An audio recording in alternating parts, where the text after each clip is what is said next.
And ladies and gentlemen, we are live for the after show. Welcome all. You've got Fishy, Yo, what's up, Stetson? We got Dennis, you're here. Dennis, how are you doing today? I think that's how I start every episode. I'm doing good, although I'm not actually seeing the comments like you are. There's a little bit of delay for me. Yeah, there was only one, and I think there's a little bit of delay on YouTube as the show gets pushed out to people and they discover it. And I just tweeted it out, so hopefully that gets a little bit more visibility, and I can also share it to the Discord server just to make sure people are aware that we're actually live. What's up, Weatherman Chris? The Weatherman Chris, hello. Hello. That's a new face. I don't think I've seen your name before in the chat. Oh, wow. We've got Sneed coming in with a yeah and a fire emoji. Sneed, is that pre-programmed in? Like, please tell me you have a hotkey to type in yeah. Like, that's a lot of characters to be mashing on. Sneed, my man, did you see... Oh, I don't see the emote, Stetson. Where is it, bud? I don't see it for the YouTube chat. Really? Yeah. I don't see it. I know I added a bunch of them. Let's see. What else did we get, Dennis? We got a trash. Yeah, trash is working. Look at that. Yeah, trash. I think I just didn't add Sneed because I ran out of space on mine. I can only choose, I think, 5. Okay. And because they were Sneed. Well, I want to show Sneed while we're waiting for people to roll in. I sent him over. You got him on Twitter. Like. Oh, he did? Oh, yeah, cool. Yeah. We gotta welcome a lot of people. Dennis, did you just spam trash? Look at this. I did. But okay. Welcome, Paramaver Gill. What's up, PA Tech? Hey, Debbie. Welcome to the stream. Yep, Dennis, you get to pronounce this one. Limi, 33. Dennis, that was great. Yeah. We also have a question numero uno up at the top here from Paramavir Gill. Yo, Stetson, I got a 3 gig plan in Canada. Is this a good plan, and how does it compare to the plans in the States? I believe I saw you mentioned this was, 10 Canadian dollars? And so 10 Canadian dollars for 3 gigs is actually really good. It's really good. And I think that's better than what's in the States for 10 Canadian dollars is what in USD, like $8? Yeah, like $8.50 I think is what I remember. So I mean that's pretty I mean honestly at the end of the day, if it works for you then it's good. That's the important. I love that. If it's affordable and it works for you, it's good. Wait, Dennis, where did it go? Me, 33, said try to say my username. We've tried twice now. How did we do? Limi. See, that might be a capitalized I. Oh, also. God. Ilmi? Emi 33. How about that? Almi. No, Emi, because it's Emi? Yeah, because you pronounce it Ilmi. Yeah, you know what? We never said we were Trash. linguistics. That was old. I was just spamming the emote to show it off. But anyway, hey Aguado, hey Cade. The best YouTube. Did you move? Wait. Hey, did you move / get a new camera? It looks better. Who is this for? I did not get a new camera. Haven't moved yet either, although I did close on my house. Spec Ops asked, is your AT&T video coming out anytime soon? Spec Ops, that's a great question. The short answer is unfortunately not. We've got content related to tablet plans is what I'm going to try and do in bulk, and then I'm going to work on the AT&T video. It's just I want to make sure we're doing everything as correct as possible, and I just went on a week-long trip that we'll be talking about here in a bit, which is why I had to I signed up for everything and then didn't quite have enough time to do the filming and testing that I wanted to before leaving. I'm back now. I will begin working on that testing, and I already posted a sneak preview behind the scenes for Patreon supporters to see kind of what's going on. But yeah, soon I hope hopefully within 4 weeks is what I would say at this point. It's a priority for me. I'm genuinely interested in that. And Jim, good to have you here, my friend. He's asking us, or he's saying he's thinking about going from his unlimited Mint plan to T-Mobile 55 Plus Magenta. What are we thinking about that? Ooh, Dennis, let's pull this up. Let me get a window open here. Let's go to T-Mobile, the T-Mobiles.com, and pull this up. And while you're pulling that up, I'm just going to do a few more shout outs from the live stream. Shane, good to have you. Hey, as well. Michael, also good to see you here, my friend. Philip, good to have you here, man. I'm glad you're able to catch us for the live stream. Debo Bop, don't worry, man. I didn't forget about you.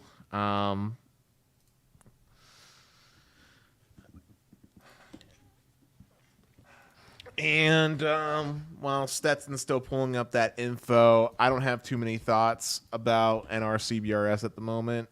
I think it's exciting. It's been performing incredibly well, actually better than N41 in some circumstances. More spectrum's always good.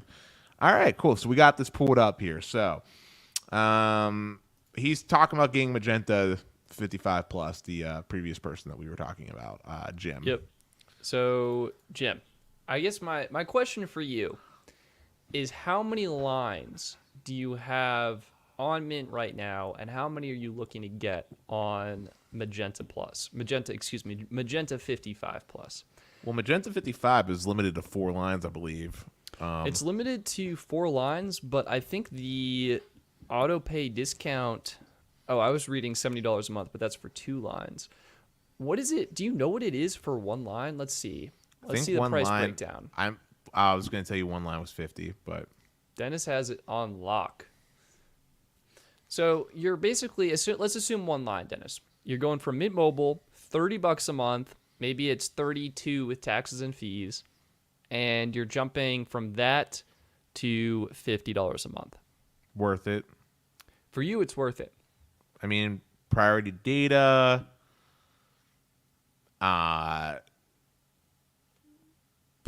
Priority data. You know. So for you, it's worth the extra $240 per year for priority data. Yeah, and then don't forget about all the other perks. T-Mobile Tuesdays, international Wi-Fi, international roaming, tax and fees are included, so it's a consistent bill. I don't know, Jim. Dennis is worth it. Dennis is all in because he loves his priority data, and I can respect that. And Jim, if you're someone who likes your priority data, maybe this is worth it for you. Personally, if I'm 1 line on Mint Mobile and I feel that Mint works for me, my data speeds are fast and good for what I need, I'm getting enough data, I'm not going over that 35 gig allotment that they have, I think Mint is more affordable. And if you can do the annual plan and annual pricing, I would stick with them. However, if you would prefer something that's monthly, or if you have 2 or more lines where the cost drops to just $35 per line, I think it'd be worth the extra couple of bucks per month to switch to Magenta 55 Plus. You know, if you want those extra perks and benefits, you're traveling internationally, you want international data, things like that. But otherwise, I would save the money. I mean, also just worth pointing out, but if we're talking $35 a line, I mean, that's basically what Mint costs if we're talking about tax, at least in my area, which means that it's an even Stevens. And if you do have 2 lines, you're getting free Netflix, or at least the discount towards Netflix. So that's a major boon. I don't know. I'll say one thing. I really appreciate Mint Mobile. Like, I have a very large amount of respect for their customer support and everything that they kind of stand for. So if Mint Mobile magically did have a scenario where they were good for my needs, I would happily be giving them my fund dollars to basically support them. I'm a classy man. I like my fancy plans. Okay, I'm all about I that respect that. stuff. And Dennis, in my area, I think I estimated $33.48 per month. So you're really paying like what, $1.42 extra or something like that. 52. 52? Oh, 2 yeah, cents. shoot, 52. Yeah. Yeah, that's Oh my All god, right, that's why. I can tell that like when I was working as a cashier, if you were working as a cashier, I could tell you'd be the kind of person where if I gave you like $1.05, you'd be wondering why I would give you the extra 5 cents on something so that way Well, I to could get get. like even change back is. Yeah. But yeah, so all right, Jim, I hope that answers your question. It kind of depends on like what you feel your needs are. I will typically recommend people save money if that's an option because that's what I'm all about. And I'm all about making people spend more. Well, you're all about getting people the most premium plan. So Yeah. Well, I'm all about the best value in my opinion, in which that comes from the premium data. But sure, honestly, just throwing this out here too, just mentioning this, Magenta Plus, great price for T-Mobile's network, but just saying there are better unlimited plans, in my opinion, out there if you don't necessarily need to use T-Mobile's network. I agree with that. Like And Visible's a good one. I would just say AT&T prepaid. Like AT&T prepaid. Oh yeah, AT&T prepaid's good. Los Mobile. Most Mobile. Got to give the shout out to Carlos. Yeah. Philip Brooks coming in with a question. Does Mint support eSIM? Yes, they do on iPhones and Pixel phones. I would say Samsung phones, but of course, Dennis, what is going on with Samsung phones? Well, there's supposed to be an update to support eSIM, but I still haven't got it yet. Yeah, so there you go, Philip. We're waiting on eSIM for Samsung. I'm still upset with them about it. I just had an update this morning. Still didn't get it really? yet. Still haven't got it. Gosh, I think they said like mid-summer for T-Mobile, and that's starting to roll out. We saw that with the Note. So by the time the S22 comes around, they'll roll it out for the S20, and I'll roll it up to the S22 and still not have it. Gotcha. But let's get into some actual stuff because we're like 12 minutes in. Okay. Stetson, you had an awesome vacation just recently. Why don't you give us a little bit of backstory of what went on, what you did? Tell us a little bit about it. Absolutely. So shout out to my flatmate, Gabe Shakur, Digital Tech Reviews and Tips. You can check his channel out. He's super into outdoor photography, aerial drone photography, and he planned this trip. So I want to thank him for getting me not only outside of my room, not only outside of the kitchen, and not only just outside in general, but actually to leave the entire state of Colorado. Let me pull up. Let's see if I can minimize this. There we go. Let me pull up. Yeah. Here's a map. I can kind of show you where we traversed. So I'm this blue dot. I'm in Colorado. We went all the way up to Cody, Wyoming. Okay. And as you can tell, there's not a whole lot of anything up there. It's pretty rural. Let me see. Can I put on like a satellite view? Look at this. Beautiful. Cody, Wyoming. Pretty rural. Not a whole lot going on. And it was crazy. All along the road, I was testing speeds. We had Verizon, AT&T, and T-Mobile, all of the top, most premium plans. Los Mobile was saving the day on AT&T. We traveled through Yellowstone. We went up to West Yellowstone and we stayed there. We traversed all the way through, gosh, this is Utah, no, Idaho. And oh my gosh, Dennis, it was incredible. I mean, the trip was phenomenal, but we went through a lot of what I would consider very rural parts of the West. I mean, it's literally. How did Mint do? It was a disaster. So, yeah, here's the DL, the download. And what I thought was pretty interesting. What I thought had the best coverage overall, I would say was Verizon. Okay, I think their network pretty consistently had signal. However, I think AT&T actually consistently had faster speeds than Verizon. That's what I was observing. And so if I were to pick one, I would choose AT&T for my personal needs. I think like it's great having signal on Verizon, but if I literally can't use it, there's no point. So I think AT&T and T-Mobile, I'm gonna be honest, they were trash. Where's the trash emoji, Dennis? We got to whip that out. T-Mobile was absolute trash. So someone asked, did you have any domestic roaming going on with like T-Mobile or anybody? we did. So in Yellowstone National Park, there is an area where the carriers are roaming on a local network, I believe. And I think this might sound surprising, but I think T-Mobile actually had coverage there, and I don't think Verizon had the roaming agreement. At least in like one area. I think in other areas of the park, Verizon did have coverage. So that was roaming. I think for most of it, it was pretty native to the network, at least in the areas that I was traveling to and what I observed on my phone. But was there anywhere that all the carriers didn't have service at? Like there was a lot. So like on these roads, like going from Cody to Yellowstone National Park, I mean, this is literally you're driving through mountains and there's just nothing. Like there is nothing. And that's like you wouldn't really expect there to be anything because there's nothing there. It's mountains, and mountains. Like I'm not really sure. Fam, this is 2021. I expect it to be everywhere. Everywhere. Starlink is like all you got. I mean, you literally like this is a town. You can see the entire town here and count the houses. There's I don't know under 100, like under 100. Those are the people that T-Mobile's supposed to be giving internet to with their 5G midband.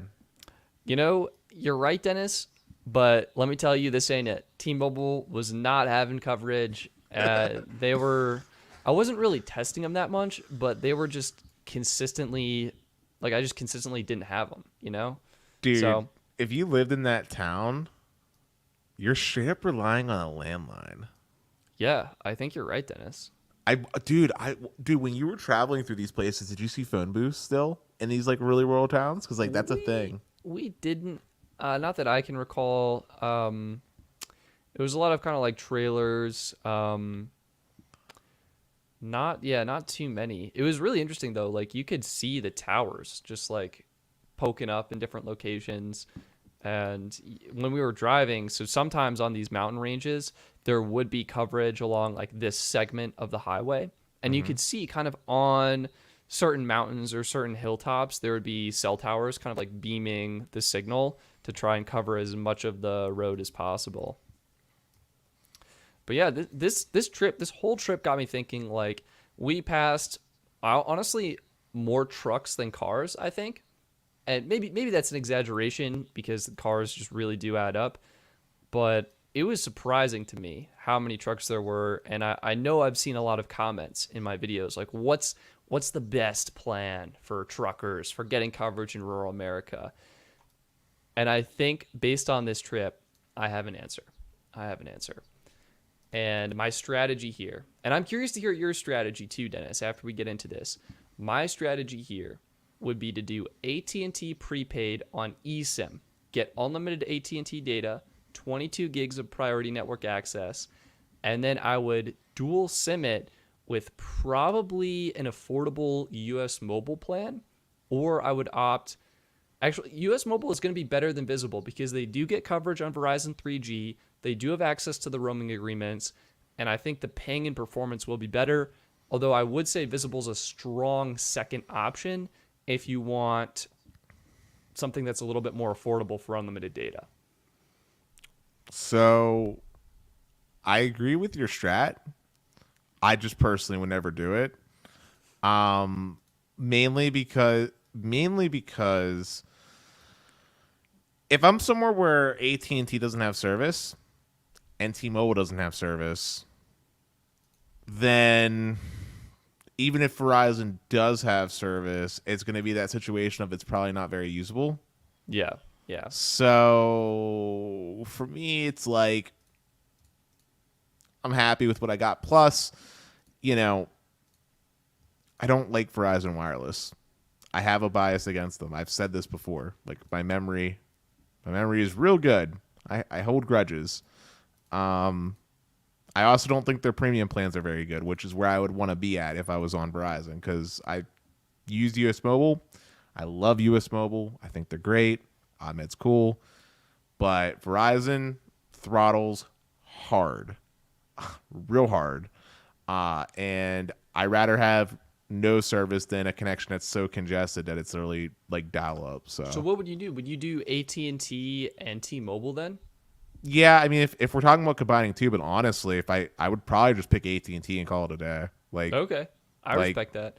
I would do maybe in that scenario, because you're right. Like when we were in these smaller towns, like we were in West Yellowstone, T-Mobile was actually really good. Like they pretty much matched Verizon and AT&T in speed. Sometimes they were even the fastest, but you just had to be in town. Like when you were on the highways, that's where you really had the better AT&T and Verizon coverage. So if I were to do that, I would probably do Mint Mobile on eSIM, and then I would pick up AT&T prepaid. Or I mean, it depends like how much data you need, but I could even see like an AT&T MVNO and using that. I mean, like honestly, like it depends on where you are. Like in the East Coast, like there's actually areas where Sprint of all people had coverage and no one else did. I'm being Wow. like dead serious. Yeah. Like there are places where Sprint had cell sites that no one else did, primarily along like highways and very rural spots. And since T-Mobile got all those Sprint towers and they're like and some of them are probably keep sites, there are places where they straight up have service and AT&T and Verizon do not. Actually, a place that comes to mind where Sprint did really well and the other carriers don't is West Virginia. West Virginia is a state where like Sprint was like the actual option. Like I know that's like mind blowing, but like that's the truth. Like Verizon has like no coverage down in like West Virginia, like at all. It's real bad. So like that AT&T T-Mobile pairing for me is like pretty strong. Like there is very rare time. Like I can't think of too many times where I don't have service with one or the other. And and I mean, to me, AT&T Verizon's coverage is pretty equal. Like most places, if you look at like Crown Castle's like permitting and stuff like that, most places AT&T and Verizon typically share space on the same towers for the most part. No, I think you're definitely right. I think having two, if you wanted to, that'd probably be, those are the two pairings I would consider to try and optimize your coverage. We had Mark asking if we took any pictures of animals on the road. Yeah, it was 100% what we did. Let me pull this up so you can take a peek. This is like some of the photos we took. We took a bunch of photos, and yeah, it was just gorgeous. I mean, and I can even go. Let's see. Like the mountains were absurd. It was beautiful. So I appreciated it, like being able to get outside. Let's see. I mean, did you guys like camp or what? Well, no, we did Airbnbs the whole time. Okay. And that was definitely the move. Yeah, look at all this steam. This is from a hot spring, I think, is what you would call it. Did you actually go in the hot spring? We did not. This is all preserved, and so this is off limits for walking, and so we kind of had to just stand on the edge and take pictures. I was gonna say, because I've never been to a hot spring, but because of anime and like Japan with bathhouses and stuff like that, I've always wanted to go to one. Yeah, like actually like sit in one and relax type of deal. Yeah, 100%. No, I know in Iceland they harness geothermal heat, and they have like the Blue Lagoon that you can go to. It's totally like a tourist trap, but it's also pretty cool. And let me see. I think my lower back would appreciate some hot spring love. What was amazing is this is Old Faithful, like the classic hot spring that erupts. And we arrived right at sunset, and we got this really beautiful like sunset eruption. Let me see. Were these taken on your iPhone 12? I have a proper mirrorless camera that I was using. Okay. It's actually right here. It's the Sony A7 III. And so I was using this paired with a lens that is on this camera right here, which is why you don't see it. But yeah, it was a really fun trip, and I'm hoping to get some of these up on my Instagram account to kind of show, just how awesome this was, brag to all my friends or whatever. And I've never been to Yellowstone, but I know it's like an awesome spot. Like I definitely am gonna, if I ever go out to sea, like that's gonna be like on the to-do list, I think. 100%. But last, hang on, we had the sneak preview is that I'm actually a certified drone pilot. So I had my drone with me, and I was able to get some like aerial photos of some of the places we stopped at. You're not allowed to fly in Yellowstone, but this is like some of the rural areas where you're literally just driving through. Is that snow? Yeah, it was snowing, Dennis. We went into wintertime. It was absurd. Look at this. This is the road. It's a switchback. It winds along. the mountaintop. I mean, it was just incredible. And I think one of the other places we visited was this place called Shoshone Falls in Utah, and it was just beautiful. It was beautiful. So there, that's kind of the story of my travels. It was a blast, to say the least. Got some cool photos, and it was really interesting traveling with the different providers and seeing, when do I get 5G? Do I get 5G? Things like that. It's definitely more limited. It was mostly LTE, and in some of the bigger cities like West Yellowstone, you would get a 5G icon, but it was typically low band. I don't think there's N41 out there. And yeah, so it was cool. It was cool. And we talked about my pairings. That's what's up for me. That was my trip. And I think maybe I'll do a video. What do you think, audience? Would you like to see a video like best cell phone plans for truckers? I can try and put together some of the best pairings of cell phone plans, or do what Dennis does and, just grab AT&T and call it a day. Honestly, I thought of a pretty unique pairing that might be cool. Yeah, hit me. You take a regional provider like US Mobile. Yep. Or sorry. US Cellular. US Cellular, excuse me. And US Cellular, you got access to their regional network, and I believe they roam on, isn't it Verizon. They roam on Verizon. I think it's Verizon. Okay. So, you got the combination of those two networks, and then you get yourself like an AT&T or a T-Mobile, and now you have the power of 3. That is pretty sick. Honestly, if Google Fi still had the T-Mobile Sprint US Mobile thing, that would be good. And then you pair that with like AT&T and you call that a day too. That could be a good pairing. It is really good. Let's see. I'm trying to see.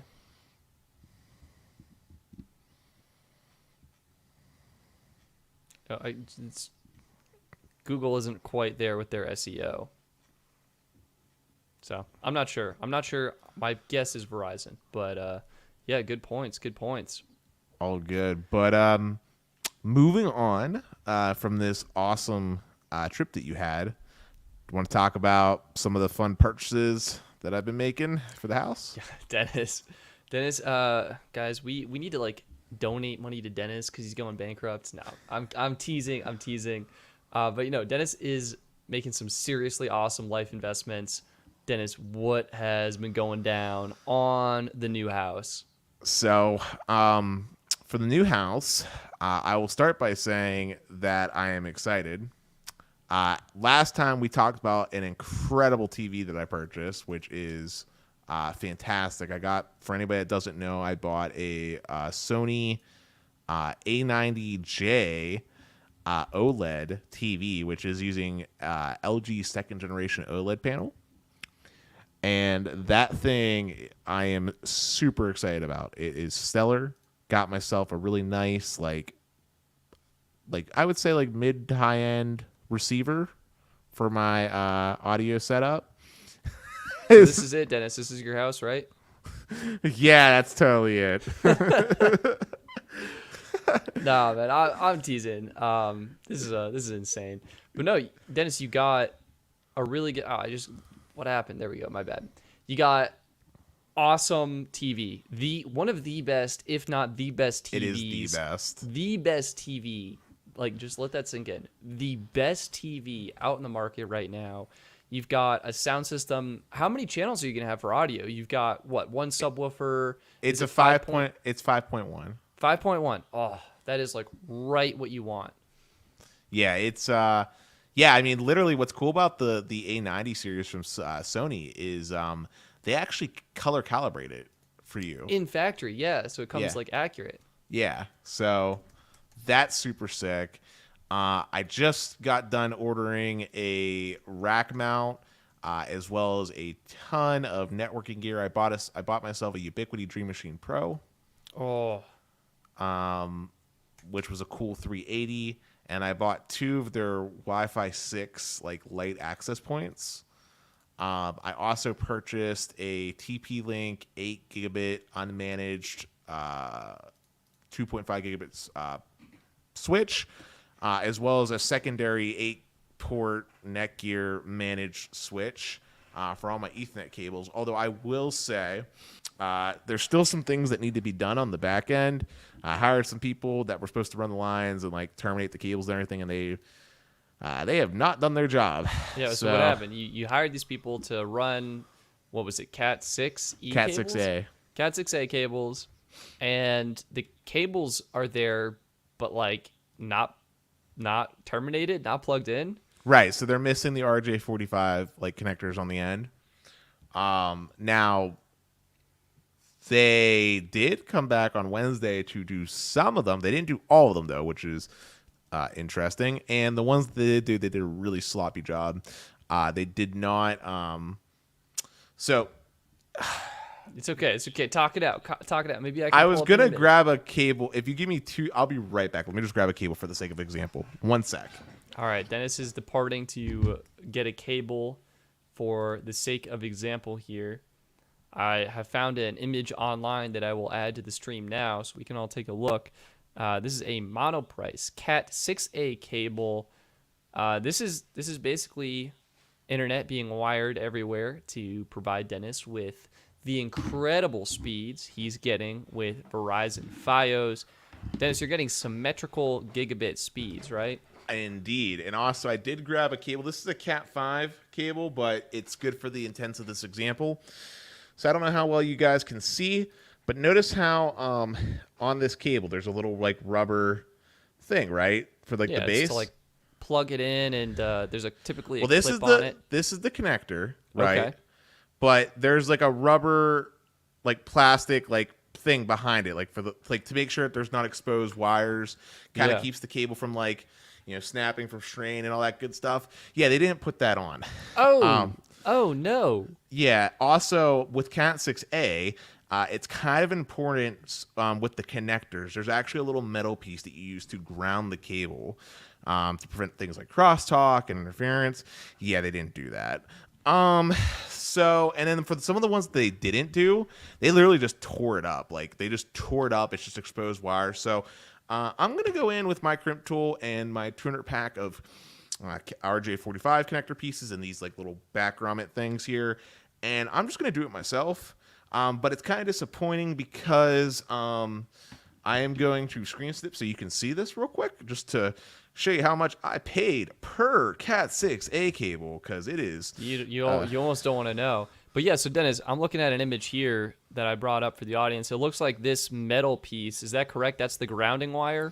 No, so that is what the inside of a Cat 6A cable looks like, which it's kind of thick. So basically, you got so part of the Cat 6A standard is like this. You got like this foil wrapped around each twisted pair, shielding wrapped around each twisted pair, and there's shielding wrapped around all the twisted pairs in general. What you need to do... So the colors, like the orange, that's the shielding around... No, that's the exposed cable. There's actual... You see that blue stuff? There's actually shielding that goes around each one of those twisted pairs. Oh, and that's just been cut off in this photo. Right. So to get it set up, so there's a divider to prevent crosstalk. There's shielding. You need to peel away that stuff with your tool, and then you need to untwist those pairs into the correct color sequence. And all you're supposed to do really is you slide those colors in the proper order through your RJ45 connector. Through the pass-through, so that makes a clean connection. Some just stop, and some you slide all the way through. You get a clean cut. There you go. It's not that difficult. It's just a little bit tedious, but they did not do a stellar job. Didn't do their job. Oh, no. Yeah. On a side note, if you look in the Discord, I just shared a quick snippet from my invoice for what I paid for each Cat 6A line. And this extends for longer. I just did a quick short little snipping thing just to kind of prove a point, because I definitely paid a premium. Yeah, so let me pull this up here. And we had someone in the chat, Grizzogore, saying, as a certified IT person, I'm in pain. I'm in pain. Dennis, we share your pain. And we're going to share it even more right now. $180 per Cat 6 run. Jeez. Yeah. Oh man. Yeah. I'm so sorry to hear that. That's like I spent literally, I'm looking at it right now. I spent $5,994 with this company to run my Cat 6A cabling, as well as to do the surround sound system, as well as some pre-wires for some security. So it has just been a living nightmare working with them. I honestly, I know people probably get tired. So they're like, wow, this guy has to be making these things up. Like, how is he always having these bad stories? But I swear, I just have, I must have made God angry or something. I just have bad luck when it comes to working with companies, which is great because it gives you entertaining stories. But man, so that's something I'm going to be dealing with. Annoying to deal with. I mean, you're gonna get your cat cables run. You just gotta crimp them yourself, which is a pain in the butt. But I mean, for $180 per wire, when a big old spool Cat 6A cable maybe costs, like, you can literally get like a big spool for maybe like one of those runs. Yeah, I think I was just looking. Let me pull this and swipe over back to the Monoprice thing. Okay, this is unreal. So you could have probably done this yourself. Monoprice, $120 for 500 feet of Cat 6A cable.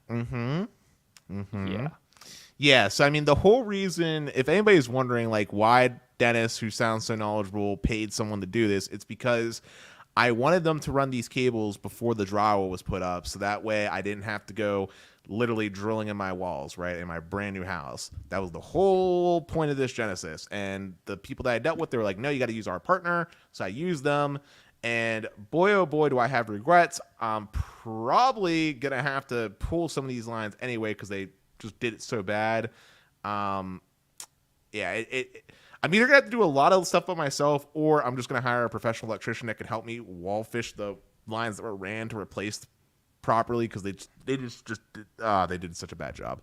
But outside of that, yeah, they are definitely making a ton of profit from that. Like we just showed, the cost for the cabling itself is very cheap, and the connectors are also cheap. I do have the tools. I have a crimp tool and everything like that. I'm gonna try to work with what I can, but like I said, when I shouldn't have asked them to try to do the job a second time, because when they did it, they cut the cables really short in this box. So I don't have as much length as I need to play with, so it's going to be a little bit interesting. It's not fun. But outside of that, the house looks really great. Outside of a few things here and there, I'm glad that I own it. The 30th, this Sunday, is when I'm going to be having Fios out to install. Tomorrow, Best Buy is going to be delivering my TV.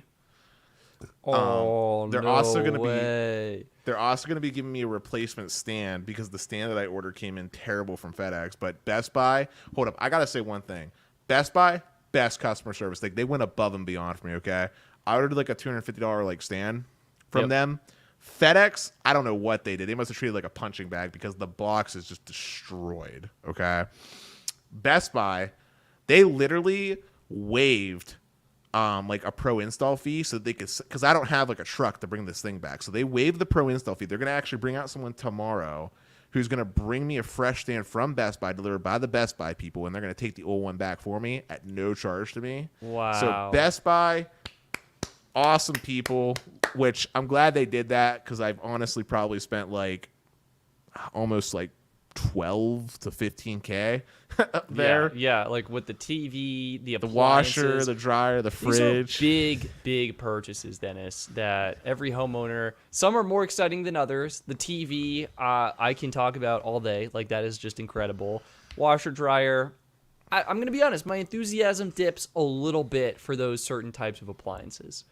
I did not get insurance on the TV. My rationale is simply that I'll probably have it for 5 to 6 years, and if it does break before 5 to 6 years, there's probably going to be a cheaper mid-range that's better than that one. So that's fair. I did not get any kind of protection plan on my TV either, and my thinking is that it's a TV. It's just going to sit there. Like, it's probably one of the least, like, I'm assuming, maybe I'm crazy, but I'm thinking it's going to be one of the least likely pieces of tech to break in the house. We'll see. Yeah, I mean, I don't have kids, so I don't have to like worry about like anybody like throwing a controller around. Yeah, punching it, throwing a Wii remote at your expensive television set. Yes, I mean, but yeah, it's been an expensive investment, but I'm excited. I'm really, ironically enough, as big of a networking nerd as I am, I'm equally excited about that TV. I've never had an OLED before. I've never had surround system before. So these are very big highlights for me, which I'm super excited about. I do sales. I basically do sales primarily. Dennis does sales. Yeah, I mean, there's other things. Obviously, the podcast is one, and other side hustles that I do. Murky, not a Bitcoin billionaire, but I did invest in Bitcoin back in college. That definitely helped with some tuition. So that was pretty cool. No, I mean, I'm just I just got Dennis. lucky. SoFac, when's the house party? House party, huh? When are we throwing the rager? Never. No, I mean, if it's a nice little get together, sure, but there's no parties happening in this house. Yeah, no, I'm kidding. We're teasing Dennis. It's gonna be epic. It's gonna be epic. It is going to be very, very epic. I actually plan to do a comparison speed test with Comcast and Fios when I'm there, just to see who's better. I mean, I know the answer, but just for, just for fun, because maybe I'll be surprised, Actually, fun fact, Fios has been doing a bad job of installing for these new townhomes. So my neighbors, they got Fios, and the builder actually ran conduit. It lines up perfectly, but for whatever reason, the Fios tech didn't use the conduit for my neighbor's install. They ran a temp cable around the property. So my neighbor's on an end unit of the townhouse, and they ran a temp wire around to the back and then did it that way, which I'm in a middle unit, so that ain't going to fly. They got to use this conduit, and it would make more sense logically, too, because the conduit pops up right next to where the entryway is, or where the hole's going to be to go to my patch panel down in my garage for where the connectivity should be. And Stetson, you're just doing one of these. I guess we need a facepalm emoji now. Oh, and Ryan said, "Good call with the Ubiquity purchase. You're gonna." Oh yeah, no, I'm well aware. Back when I was before I started doing this sales role, I was actually a technician for I'm not gonna name the company, but basically we worked with small to medium sized businesses. In fact, we drove all over Ohio working with dental offices. But Ubiquity was a great equipment partner for installing servers and stuff like that. And I love them because they're so easy to manage remotely for the clients that we worked with back when I was a tech. So yeah. I'm super excited about the Ubiquity gear. I'm looking forward to the access points just to make sure I have good coverage on all levels of the property when it comes to Wi-Fi. And I appreciate the dual WAN support, which is nice, and having those SFP plus ports in the event that I decide to go to something that's more less residential, more businessy, maybe Gigabit Pro from Comcast, 2 gigabit symmetrical down, or something wild. Which, Stetson, fun fact. I think we talked about this before, but Gigabit Pro is we said this behind the scenes. Gigabit Pro, for anybody who doesn't know, is a Metro E level fiber connection that Comcast provides. So it is way different from residential. This is true bandwidth. They give you 2 gig symmetrical on the main connection, and they give you a secondary connection as a gigabit. So it's pretty spicy stuff. It's real expensive though, and I just decided to go with Fios for $75 symmetrical gig. I'm probably going to be happy. I mean, shucks, I was happy with 400 meg, right? I downgraded from gig to 400. So I get 400 on Wi-Fi. I think I get 400 wired because we don't have a fancy switch, and it's going through this router, and I think it's just slowing it down. Right? I might have to just send you one of my old routers. It'll probably be better than the one that you have.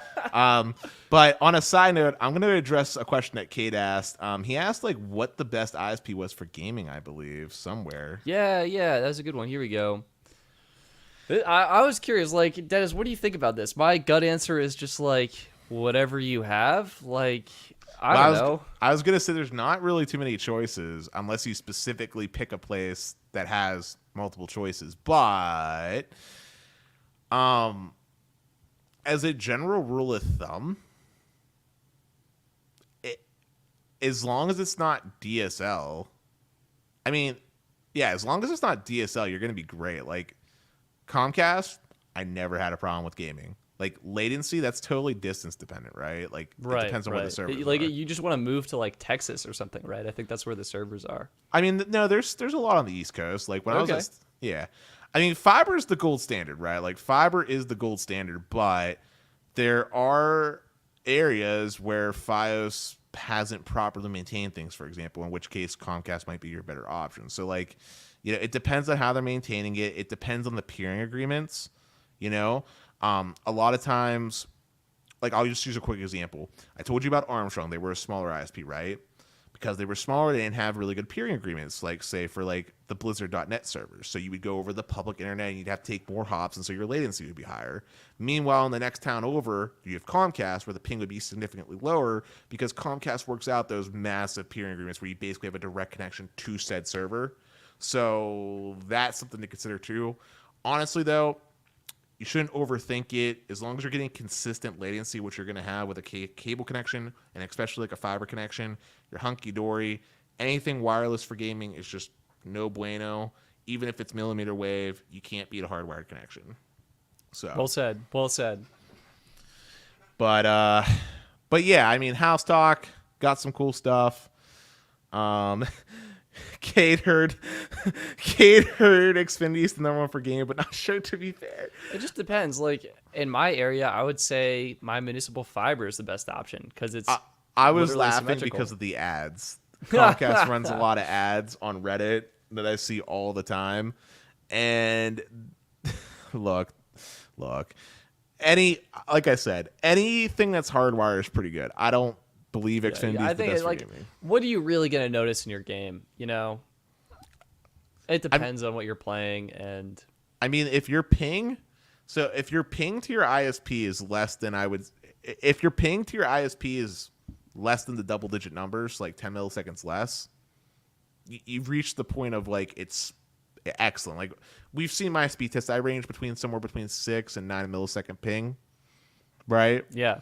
Even if FiOS is able to get me down to like 3 milliseconds, I'm at the point of like, this is like so quick, like how can I possibly perceive a significant difference, you know? But the more noticeable things are like things like jitter, right? The variability and the latency with gaming. Yeah. And then outside of gaming, I mean, if we're talking about other related things, like the reason I'm excited for FiOS is the upload speed because of the nature of what we do, right? I do lots of backups to the unlimited Google Drive thanks to Stetson. Stetson does lots of uploads of content, so he loves his fast upload, right? That's where things get nice. But Mermonkey saying they got Spectrum in Tampa. It's really bad. 20 to 25 ping to Miami, nearest hub. Soon I will have FiOS though. yeah, that would be a scenario where like that's not a good like maintained cable network, and 20 to 25 is bad, right? Which is why it's very area dependent. So 3 ping for my cable, dude, that's phenomenal. Yes. Yeah, that's literally like fiber levels of good. If you had like consistent speeds of like 25 megabits per second, I think you're fine for gaming on that. Oh, yeah, that's one of the biggest like misconceptions out there. Like gaming in and of itself does not require a lot of bandwidth, like at all, period. Like you could game on like a 5 megabit per second connection. As like, long as you had that low latency, that low ping.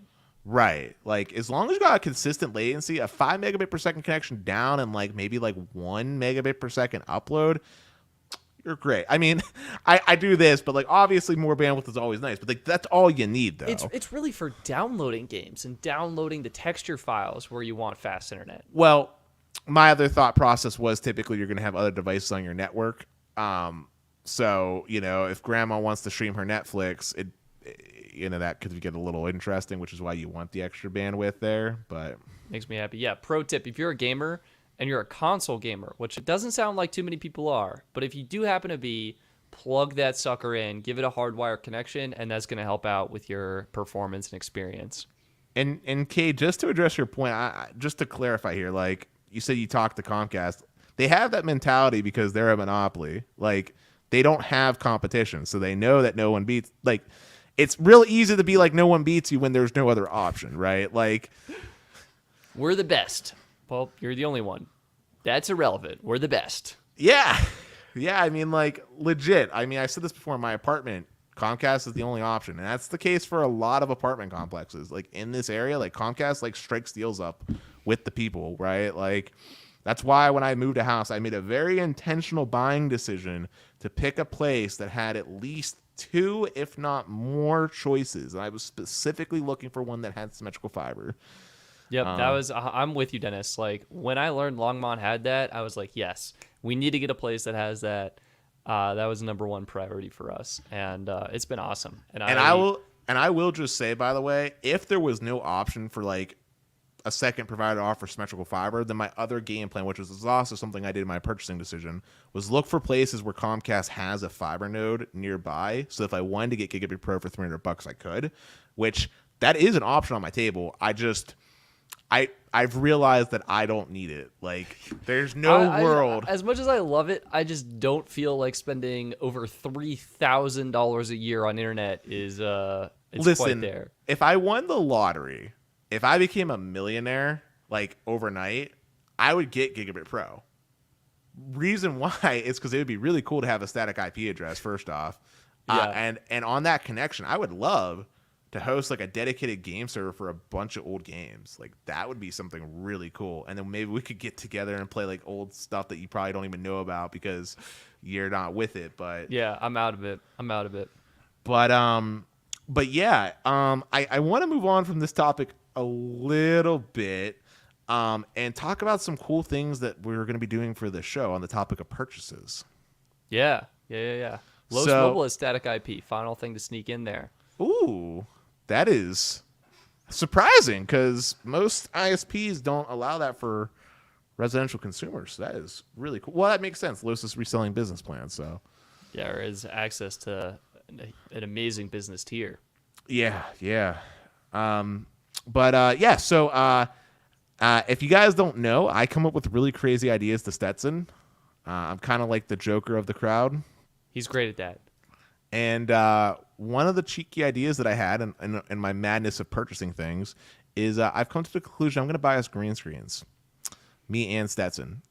So that's going to be exciting. And I wanted to take this as a chance to ask for your guys' ideas of things that you think we should add to the show that you would like to see. Take it to the next level. Yeah, I'd love to hear them. Yeah. I mean, the idea behind the green screen is like, I'm sure you guys get tired of looking at Stetson's bed and my messy setup in the back. And also, I think we could do some really funny stuff when it comes to any future sponsored content, or when it comes to like emotes or other cheeky things with the green screen. Let's see. I'm on Amazon right now, looking them up. I think something like this would work. You thinking that? Yeah, what we need is something to like prop it up. Like, well, there was one I saw on Amazon that was like pretty cheap. It was like an actual stand and everything that came with it. We'll find something. How about something like this? Portable webcam. Is that a chair? Yeah, it just like slots over your chair, so it's like perfectly behind you at all times. Doesn't even need a stand. That's hilarious. And I'm surprised that Amazon isn't marketing you the deal that they marketed me. I'm going to send you the link that they marketed to me like first result. This is what I was thinking, but let me see. Let me pull this. Take a look. Looks like we got some excellent suggestions coming in. Brady's saying, no, you honestly don't need a green screen. Brady likes the authenticity. I respect and appreciate that. The secret of green screens is lots of lighting, or it looks like trash, by the way. Maybe we should get lights. Also, on a side note, the whole reason I had this idea was because behind the scenes, I was like messing around with this effect. Wait, hang on. Oh, did you do a green screen effect? Yeah. Oh my God, Dennis, your hat is a brick. Yeah. So when I was waiting for you to go to the show live, I was trying to get like one of our emotes to like fit on there, but it didn't fit real nice. So I was like, you know what? What about a green screen? And that was the genesis. Wow. Look at that. Yeah. It was like it picked up on my hat. That's hilarious. That's amazing. Yeah, so we'll see. We'll figure it out. I think we got the audio. Oops, I just smashed the mic as I said that. We got the audio down. Uh, Austin's Austin's in it for the hat. Asif says, I love behind the scenes bed. Looking awesome. Thank you. Thank you. I have to say, the podcast does make me make my bed on a very regular basis every Thursday, 10 minutes before the show start. That thing's made. That's all taken care of. Oh, Kate has an interesting idea. Make an option for the fans to be able to choose the background of the green screen. Sunset, beach, etc. That's funny. I love it. Okay, yeah, we could. How would we set that up though? Like, would we have? Well, I can choose the background for the whole show. Like the default. This is gonna be subtle. So, Kate, I'm gonna remove your comment and I'll show you kind of what this looks like. But if you go in StreamYard, I can choose this leaf background. You see how there's like leaves around us now, like up there, down there. So I could choose a background, and I'm assuming in actually not only for this show, but I think specifically for the green screen. Let's see what happens if I do mine. So I think there's a camera, mic, green screen. Let's try it. And you can do, you can set a virtual background. So like there is no green here, but Dennis, why don't you pop yours on again? Sure. And I don't know if I'm changing it for all of them. But so you have a brick. I think let's close that. I think you have to change it. We both can have different green screen options. Oh my god. Yeah, that's true. But I was thinking more about like the way I interpreted his idea is like on places like Twitch. Sometimes you could set up things like donations where you could play like a soundtrack for the person or something like that. And that's the way I was picturing it. Like, but I don't know how you would implement that with YouTube, which is the interesting thing. But on a side note, by the way, as we're approaching the hour mark, I think we should we'll answer that question. Sure. Albertese, I'm going to just be honest with you. There's no world in which I use a terabyte of cell phone data. It's so hard. It's actually a challenge. It's actually impossible for me. Like, I would have to straight up like even when I had low smoke, when I was going out of my way to do like hotspot stuff, I would have to like go like 1,000,000% out of my way to just use the cell phone for everything. It's a chore. It's a chore. I would just literally be downloading the same file on Google Drive, deleting it, downloading it again, deleting it, downloading again. It's a challenge. Yeah, like I mean, like I'll use a terabyte of data in a month, total like overarching with like my Comcast internet, but like that's me like falling asleep streaming like Netflix in 4K and downloading large game updates and stuff, or doing this stuff. Yeah, I don't know, like if you can do 8K stream on YouTube 24/7, like maybe on a computer you could just have it on instant repeat. Yeah. I'm just thinking for like a phone. Sometimes I feel like it resets to auto for every video, I want to say. So, but there's a website that allows you to download 1 terabyte. That sounds sketchy. Am I downloading more RAM? Link it, man. But I was gonna say we should probably address an important element in the room, about the elephant in the room. Yeah, in regards to wait, hang on.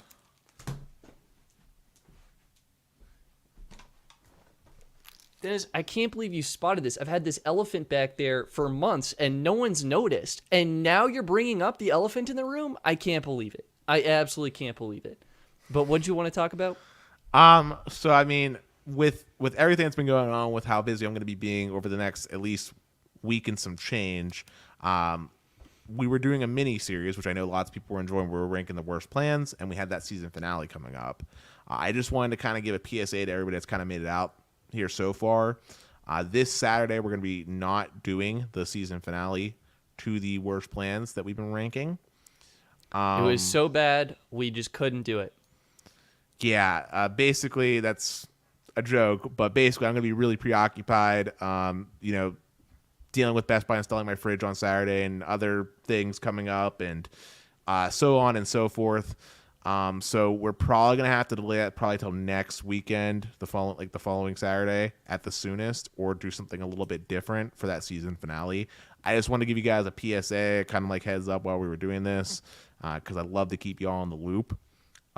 But we are going to make that season finale. I just didn't want you guys questioning why there wasn't a stream on that Saturday, because I know we've been doing those pretty frequently recently. Yeah. No, I think it's good.